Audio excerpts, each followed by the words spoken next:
Doctor വേടനെതിരെ വീണ്ടും ഒരു ഗവേഷക വിദ്യാർത്ഥിനിയുടെ പരാതിയിൽ എറണാകുളം സെൻട്രൽ പോലീസ് സ്റ്റേഷനിലാണ് കേസ് രജിസ്റ്റർ ചെയ്തത്. സ്ത്രീത്വത്തെ അപമാനിക്കൽ, ലൈംഗിക അതിക്രമം എന്നീ വകുപ്പുകൾ ചുമത്തിയാണ് കേസ്. ഇത് ഏതാണ്ട് ഒരു സുഹൃത്തുക്കളെ, നമ്മുടെ വേടനെ വിടാനുള്ള ഒരു പ്ലാൻ ഒന്നുമില്ല കേട്ടോ. വേടനെതിരെ നിരന്തരം കേസുകളുമായിട്ട് ഇപ്പോൾ എങ്ങനെയെങ്കിലും വേടനെ വളഞ്ഞു പിടിച്ച് ആക്രമിച്ച് ഒരു മൂലക്കാക്കാനുള്ള ശ്രമം നമ്മുടെ നാട്ടിൽ നടന്നുകൊണ്ടിരിക്കുന്നുണ്ട്.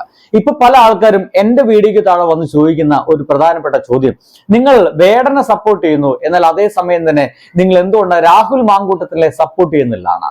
രാഹുൽ മാങ്കൂട്ടത്തില് ഒരു അസല് കാട്ടുകോഴിയാണ്, അല്ലെങ്കിൽ അസല് കാട്ടുകോഴിത്തരമാണ് ഇവിടെ സംഭവിച്ചുകൊണ്ടിരിക്കുക, ഇവിടെ അദ്ദേഹം ചെയ്തുകൊണ്ടിരിക്കുന്ന കാര്യം നമുക്ക് എല്ലാവർക്കും അറിയുന്നതാണ്.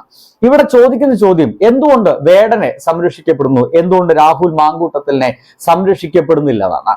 രാഹുൽ മാങ്കൂട്ടത്തിനെതിരെ ശക്തമായിട്ടുള്ള ആരോപണങ്ങളും ശക്തമായിട്ടുള്ള തെളിവുകളായിട്ട് വരുന്നത് CPM-കാരോ അല്ലെങ്കിൽ BJP-കാരോ എന്നതിനപ്പുറത്തേക്ക് അവരുടെ പാർട്ടി തന്നെയുള്ള ആളുകളാണ്, കോൺഗ്രസ്സുകാർ തന്നെയാണ്. കോൺഗ്രസ്സിലുള്ള ആളുകൾ തന്നെ, അല്ലെങ്കിൽ അതിന്റെ യുവാക്കളായിട്ടുള്ള യുവതികളായിട്ടുള്ള ആളുകൾ തന്നെയാണ് ഞങ്ങൾ ഈ കോൺഗ്രസ് വിട്ടുപോകാൻ പോലുമുള്ള കാരണം രാഹുൽ മാങ്കൂട്ടത്തിലാണ് എന്ന രീതിയിലുള്ള ആരോപണങ്ങൾ പോലും വന്നിട്ടുണ്ട്. ഇനി പറയുകയാണെങ്കിൽ എന്തുകൊണ്ടാണ് വേടനെ ആക്രമിക്കുന്നില്ല, എന്തുകൊണ്ട് രാഹുൽ മാങ്കൂട്ടത്തിൽ ആക്രമിക്കുന്നു? നോക്കൂ, ഇവിടെ ഇപ്പോൾ ഗവേഷക വിദ്യാർത്ഥി പറഞ്ഞിരിക്കുന്നത് വേടൻ അവരെ സ്ത്രീത്വത്തെ അപമാനിച്ചു, ഒപ്പം തന്നെ ശാരീരികമായിട്ട് അവർ ഉപദ്രവിച്ചു എന്നാണ്. ഇതുണ്ടോ ഇല്ലയോ എന്ന് പറയുന്നതിന് മുമ്പ് എനിക്ക് സംശയം ജനിപ്പിക്കുന്ന ഒരു പ്രധാനപ്പെട്ട കാര്യം പറയുന്നത്, ഇവർ ആക്രമിച്ചു എന്ന് പറയുന്നത് എറണാകുളത്ത് പോയിട്ട് ഒരു ഫ്ലാറ്റിൽ വെച്ചിട്ടാണ് ഈ ഒരു ഗവേഷക വിദ്യാർത്ഥിയെ ആക്രമിച്ചു എന്ന് പറയുന്നത്. ഈ പറയുന്ന കാലഘട്ടം ഏകദേശം 2022 വർഷമാണ്. 2020, 2021, 2022 വർഷമാണ്. ഈ ഒരു വർഷത്തെ പ്രത്യേകത എന്തെന്ന് വെച്ച് കഴിഞ്ഞാൽ, സ്വന്തമായിട്ടുള്ള ആ ഒരു വീടെന്ന് പറയുന്നത് തന്നെ ഒരു ചെറിയ വാടക വീട്ടിൽ താമസിക്കുന്ന സമയത്ത് അപ്പോഴാണ് വേടൻ ആദ്യമായിട്ട് വോയിസ് ഓഫ് വോയിസ്ലെസ് എന്ന് പറയുന്ന ഒരു പാട്ടിറക്കുന്നത്. അന്ന് വേടൻ ഈ പറയുന്ന തരത്തിലുള്ള പ്രസക്തിയിലേക്കൊന്നും വേടൻ എത്തിയിട്ടില്ല. വേടൻ സ്വന്തമായിട്ട് ഫ്ലാറ്റ് എടുക്കാനുള്ള പണം പോലും ഈ ചെങ്ങാതിയുടെ കയ്യിലേക്ക് എത്തിയിട്ടില്ല.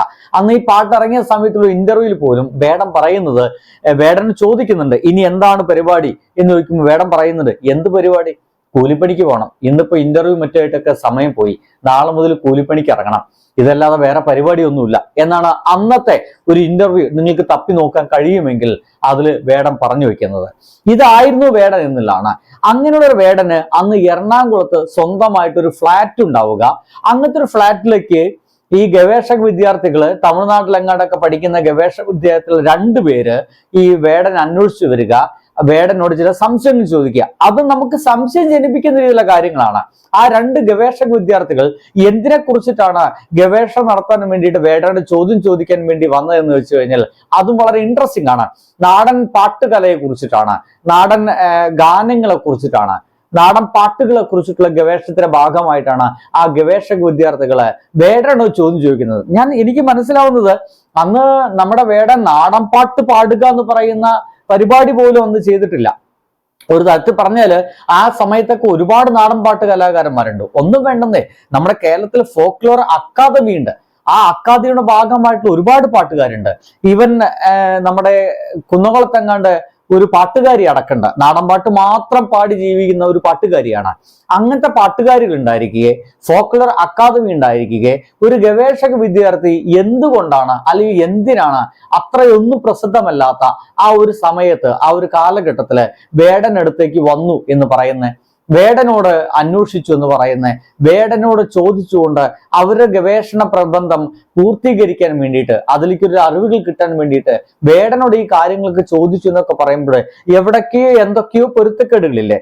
പ്രസക്തി ഇല്ലാത്ത സമയം, സ്വന്തമായിട്ട് ഫ്ലാറ്റ് ഇല്ലാത്ത സമയം, സ്വന്തമായിട്ടൊരു വീടില്ലാത്ത സമയം, ഈ ഒരു സമയത്തില് എങ്ങനെയാണ് അങ്ങനത്തെ ഒരു ഗവേഷക വിദ്യാർത്ഥിക്ക്, അതും തമിഴ്നാട് അതിർത്തിയിൽ എങ്ങാണ്ട് പഠിക്കുന്ന ഒരു ഗവേഷക വിദ്യാർത്ഥിക്ക് വേടനെ തിരിച്ചറിയാൻ കഴിഞ്ഞത്?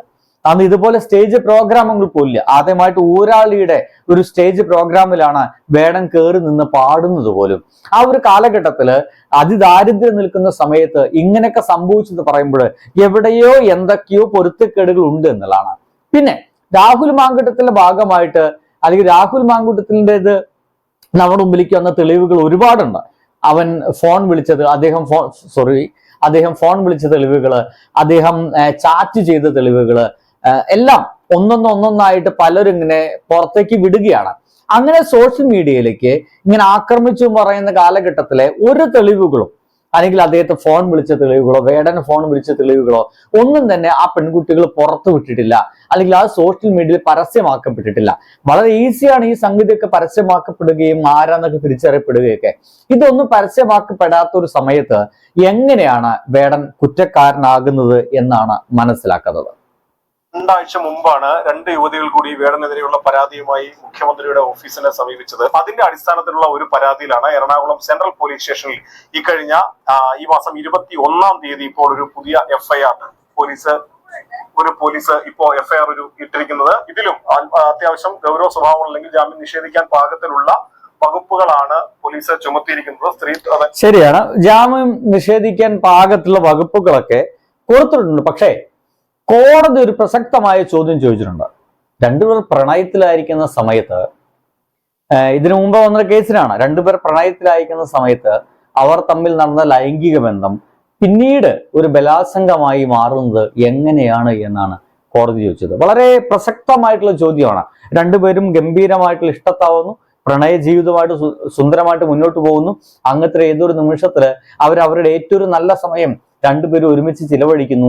ആ ഒരു ചെലവഴിച്ച സമയത്തെ പിന്നീട് രണ്ടുപേരും വേർപിരിഞ്ഞ സമയത്ത് എങ്ങനെയാണ് അതൊരു ബലാത്സംഗം എന്ന രീതിയിൽ വ്യാഖ്യാനിക്കാൻ കഴിയുക എന്നാണ് കോടതി ചോദിക്കുന്നത്. എന്തൊക്കെയായാലും ആ ഒരു ലൈംഗിക ബന്ധം പോലും നടന്നത് പരസ്പരം സമ്മതം നേടിയിട്ടെന്നാണ് ഇപ്പോൾ പറയുന്നത്. അത് ലൈംഗിക ബന്ധത്തിന് സമ്മതം നേടിയത് വിവാഹം കഴിക്കാമെന്ന് തെറ്റിദ്ധരിപ്പിച്ചായതിനാൽ അത്തരത്തിൽ നേറിയ സമ്മതം യഥാർത്ഥ മനസ്സമ്മതമല്ല എന്നതാണ് നിയമമെന്ന് പരാതിക്കാരിയുടെ അഭിഭാഷക വിമല ബിനു ഇപ്പോൾ പറയുന്നുണ്ട്. അവർ പറയുന്നത് അതൊരു ശരിയായിട്ടുള്ള സമ്മതമായിരുന്നില്ല. വേടന് കൊടുത്തത് രണ്ടുപേരും ഉണ്ടാകുന്ന സമ്മതം ശരിയായിട്ടുള്ള സമ്മതമായിരുന്നില്ല. രണ്ടുപേരും വിവാഹം കഴിക്കാമെന്നുള്ള വാഗ്ദാനം കൊടുത്തതിന്റെ ഭാഗമായിട്ടാണ്. ആയിരിക്കാം, വിവാഹം എന്നുള്ള വാഗ്ദാനം മുന്നിൽ വെച്ചിരിക്കാം. പിന്നീട് കുറച്ചു കാലം കഴിഞ്ഞപ്പോൾ വിവാഹം എന്നുള്ള വാഗ്ദാനം പോലും നിരസിക്കപ്പെടുന്ന അവസ്ഥയിലേക്ക് എത്തിയിരിക്കാം. രണ്ടുപേർക്ക് ആ വിവാഹം എന്ന് പറയുന്ന അവസ്ഥയിലേക്ക് പോലും എത്താൻ കഴിയാത്ത വിധം രണ്ടുപേരും അതിഭീകരമായിട്ട് ടോക്സിക് ആയി മാറിയിരിക്കാം. ആ ഒരു മാറിയ സാഹചര്യത്തിൽ പിന്നീട് ജീവിതം മുന്നോട്ട് ഇങ്ങനെ പോവാതിരിക്കലാ നല്ലതെന്ന് വേടനും ആ ഒരു പെൺകുട്ടിക്കും തോന്നിയിരിക്കാം. ഇങ്ങനെയൊക്കെയുള്ള സന്ദർഭത്തില്, ഇങ്ങനെയൊക്കെയുള്ള സമയത്ത് എങ്ങനെയാണ് വേടൻ എടുത്തിട്ട് അലക്കാൻ സാധിക്കുന്നതെന്നുള്ളതാണ്.